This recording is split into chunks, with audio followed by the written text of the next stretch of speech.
Rather lads, welcome back to Cossy's Arsenal podcast. My name is Cossy. Good morning, good afternoon, good evening, wherever you are in all parts of the world. Welcome back to the channel. Welcome back to a brand new video. We're going to be diving into the latest around Arsenal. Charles Watts has just confirmed that Mikhail Modric and his agents will be putting pressure on Shakhtar Donetsk. It might not be that easy deal, but Arsenal do have the advantage that the player actually wants the move. Jude Bellingham, he says that one is going to be very difficult, and Arsenal might not actually look at the player because of the numbers that will be involved. We'll also talk about Danillo. Arsenal will send in their official bid after the group stages of the World Cup. Now, I don't understand why we will send in our bid after the group stages of the World Cup, but that is according to a super journalist, George Nicolo, one that is very, very good with the South African market. He says Arsenal are going to bid to Palmeiras after the group stages of the World Cup, and Arsenal also interested in Carlos Alcaraz, one of those very interesting young Argentinian midfielders playing at Racing Club in Argentina. Gonna be diving into all that. Hit the like button for me, subscribe to the podcast as well. We are very close to 60,000 subscribers, and let's get this video to 300 likes. Now, let's just start off with a few reports from Charles Watts, of course, reporting for goal.com. Very, very big journalist, one of my best journalists when it comes to, covering Arsenal. He has been speaking about, this transfer situation and a couple of other things around the team. And he said, first and foremost, Jude Bellingham is one player that Arsenal really do admire. When it comes to interest, there is no question they would want him. They would want to actually sign him. Edu Mikel Arteta understand how good Jude is and probably how good it's going to be in the future. But the problem is Arsenal do not want to get involved in this deal because of the numbers, because of the price that is actually going to be asked for by Borussia Dortmund. Charles also says that when you look at this deal in the future after the World Cup, the numbers could actually be a little bit crazy. We've already talked about on this channel that Dortmund are actually still hoping that Jude Bellingham does very well in the World Cup and probably England progress to the quarterfinals or even the semi-finals, even the finals, and win it, so that his price actually clocks £100 million.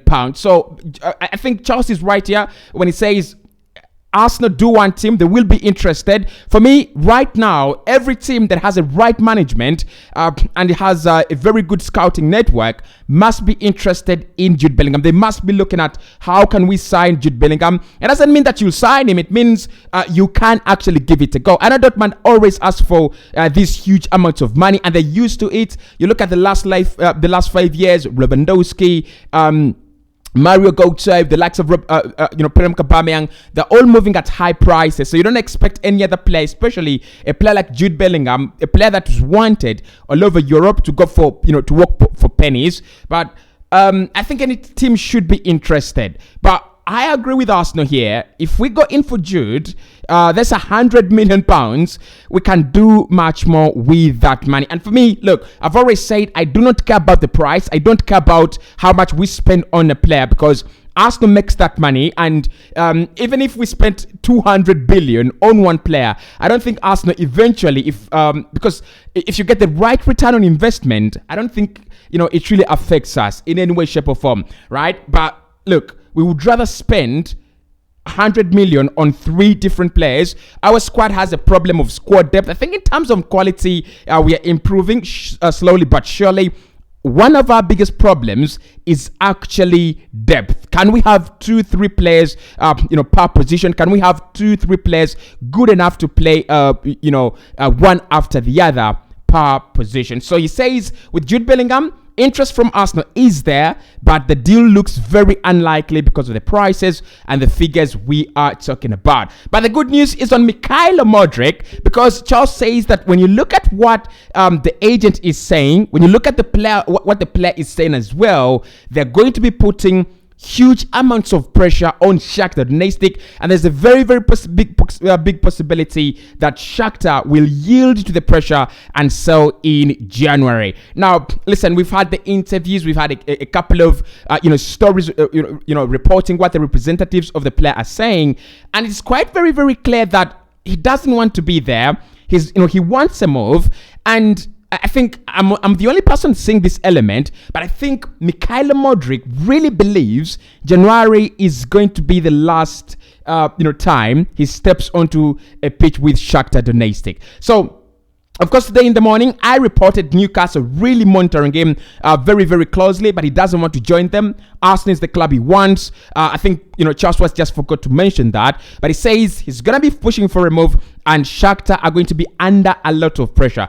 This is where it becomes interesting. This is where it becomes very, very easy for Arsenal, because Shakhtar don't want to sell. I think they're right in there. They're not yet committed to the idea of selling. So if you want to push them on over the cliff, there are two things you do. One, you table the right amount of money for the player so that they don't have any kind of excuses. And then the second thing, you need inner pressure. You need inside pressure from the agent, the player's agent, and the player as well. I think Mikhailo has done his part. Told them, this price tag you put around my neck is actually ridiculous. If you want to sell me, you've got to set the right price. So look, I agree with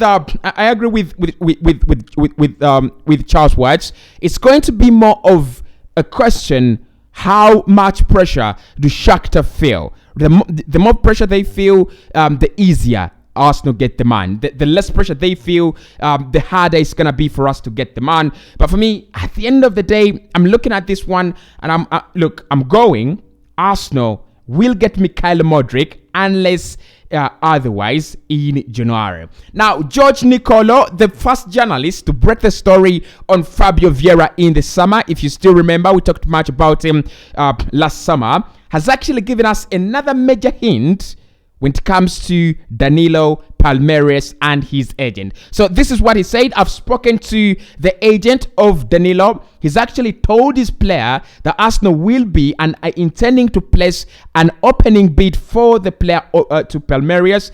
That is after the group stages of the World Cup. He says Arsenal are willing to sign this guy before January comes. Now, look, there's a lot flying around Danilo. There's a lot going on, and there's so many stories we can talk about Danilo right at the moment. But I think this one is the most important one to focus on. Yes, we have initiated talks according to ESPN. We've dived deeper into engaging the representatives of the player, engaging the player as well. So what is the next step? What shows that we are actually really interested? Because we're not the only club interested.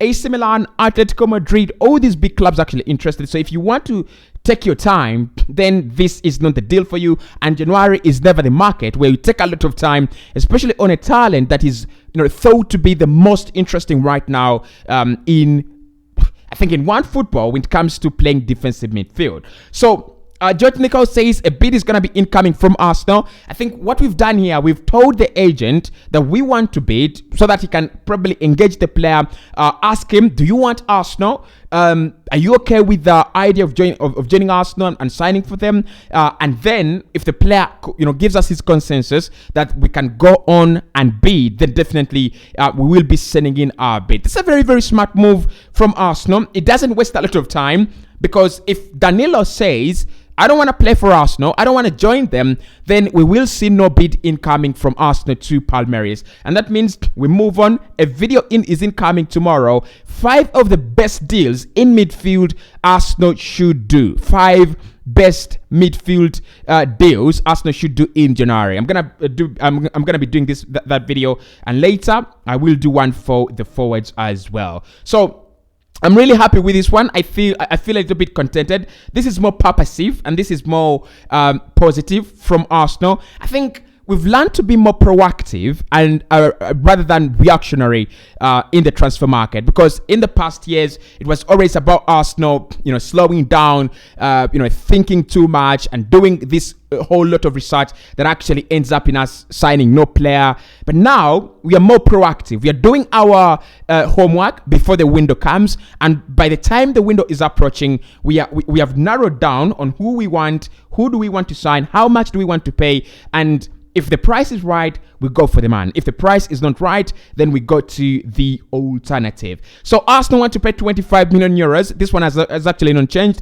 A similar amount of money that we bid in the summer, and we were rejected. Now, the reason the bid was rejected is because they were not selling at that time. It's not because Arsenal actually, were rejected by the player or anything like that, or the money was actually not enough. No, Palmeiras didn't want to sell. They were leading their table. They wanted to win the league, and they said, we will not sell. We're going to listen to all your offers at the end of the season. So their season over in Brazil is actually over. And that is why many of the deals will actually be happening right there in South America. So what do you think about Danillo? How much should we pay? How much is he worth? And if we sign him, is it okay for us not to sign Yuri Telemans, in your opinion? Because I think Arsenal might not go for 2, although more reports are actually reporting that Arsenal want 2 midfielders. But I won't be very shocked if Arsenal don't sign 2. Like, we sign 1, or we sign, a midfielder and a forward. I think that is the angle we will be taking. Sign a forward, probably a winger, and then sign a midfielder as well. But this is a very positive story from George Nicolo. Arsenal bidding for Danilo. I mean, this means we are beating our competition by a very, very, fine margin. And I don't mean fine margin by small. I mean fine by smart. Because by the time many of these clubs will be thinking to initiate contact and do all these things, probably as January approaches, Arsenal will have an agreement on the player side. We might have an agreement on Palmeiras side, and all we'll have to do is to wait until January comes in and the deal can be activated. Now, lastly today, Arsenal interested in Carlos Alcaraz. He's an Argentinian-born midfielder, plays in central midfield, plays at attacking midfield as well. Only 19 years of age, but I think you should watch him. I think he's one player that many Arsenal fans need to watch before saying he's 19, don't actually sign him. Now, remember one of those people who have said if a player doesn't add absolute quality right now, don't sign him, don't waste our resources in January. But with Carlos Alcaraz, I might actually I might change my mind. Playing for Racing Club right now in Argentina. In his last 33 games, he has scored 7 times, assisted once, and picked up 7 yellow cards. His contract runs down in 2026, and actually his market value is 8.5 million euros. So what do you think about these young players? Probably acquiring them in January. Is it a deal that, are these deals you want Arsenal to do, or probably they're deals you feel we should actually focus more on in the summer? Look, listen, 1 or 2 young players every window actually doesn't add. My problem with Arsenal is the over focus on these young talents, especially during those regimes of Arsene Wenger. We could sign 5 young under 17s, under 19s, under 21s, and 1 senior player.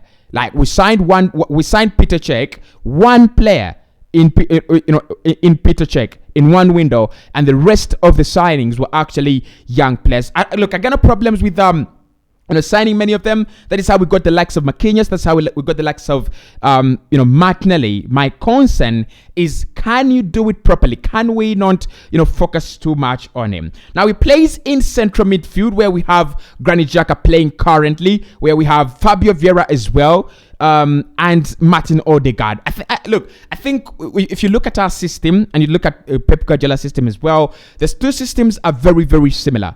And how many midfielders does Pep Guardiola have? He has Rodri and Calvin Phillips. He has Bernardo Silva and Ike Gundogan. Then he has Kevin De Bruyne as well as part of the midfield. Phil Foden can also be playing as part of the midfield as well. So our systems are being on the ball all the time. We rely more on our midfielders, their brilliance, their being capable and being fit as well. So it wouldn't really hard for me to add another player in our Carlos Alcaraz, provided Mikel Arteta feels he's a first team player. If he's not, then we can slowly do the deal as we think about the major deals that we actually have to think about. Look, my biggest story of the day today is Danilo and the bid that is incoming. We have already told the representatives that we will be going in there with a bid after the group stages of the World Cup. Like I said in the intro, I don't know why Arsenal actually thinking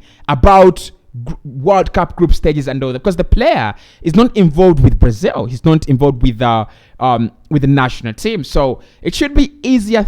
It should be easier to do these deals, even when the World Cup is actually going on. But I have no problems. If Arsenal feel the right time to bid is after the World Cup group stages, then so be it. Let's wait and see what's gonna come out of there. I'll speak to you tomorrow when we do much of my midfield and forward line transfer guides.